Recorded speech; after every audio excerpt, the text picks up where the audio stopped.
the RMB situation, you mentioned a so-called currency problem. I mean, do you see the day in the next 5 years where it's fully convertible and flexible? Well, you're talking to a person who's quite old. If I'm around in 5 years, I'd like to think that that is the case.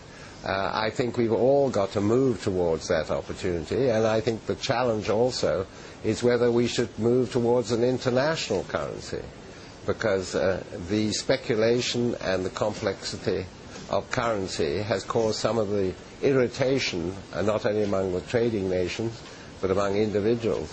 But it's not for me to say how it will happen, but I think everyone who knows how to deal with these situations is very cognizant of the problem it takes to get over it, and I think the RMB will become more convertible. But when it'll come, that is a matter for, obviously, the powers that be. I want to just change tack slightly. Of course, China's seen, central China, parts of central China, seen the worst drought that they've had in many decades. Now, you've got this investment with your wife in Weather Central. How could that actually help out in terms of planning for things such as droughts? Well, I think that, first of all, we have 25 broadcast clients currently in China, and we are the #1 provider of broadcast weather graphic solutions in the country. I mean, you had this downpour, I believe, in the last 24 hours, which has caused even people losing their lives, and situations like this. With the detail that we can put up through the technology that we give to the various weather stations, this makes people more aware of it.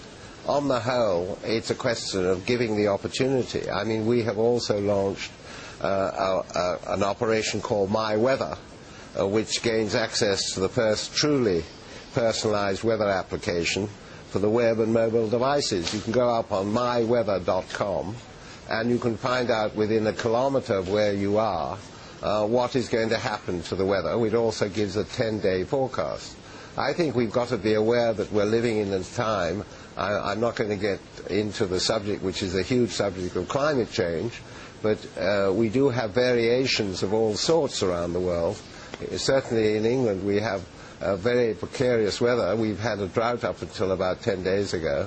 And I think it is important to realize that you can use technology, which is offered by myweather.com, to tell you and be aware of what might happen to you, especially among the farming community.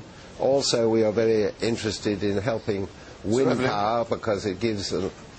Sorry? Sir Evelyn, we're just running out of time, but I wanted to thank you for stepping into our offices there in Beijing. Thank you very much indeed, Sir Evelyn. Well, I'm very honoured that you gave me the opportunity, and I thank you very much.